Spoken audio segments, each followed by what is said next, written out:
যখন ঈশ্বর তোমার উন্নতি চায় তখন তোমাকে হতাশ করবেই। ভগবান তোমাকে একাকী করবে, এতে কিছু করার নেই। তিনি তোমাকে ক্লান্তও করবে।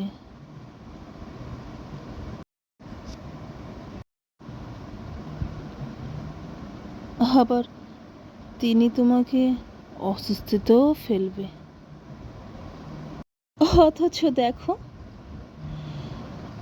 কিন্তু তিনি তখন তোমাকে কখনো ব্যর্থ হতে দেবে না। হ্যাঁ, এটাই বাস্তব। তখন সব কিছু বদলে যাবে, ঠিক আগের মতো বা আগের থেকেও একটু অন্যরকম কিছু। আশা তো করাই যায়।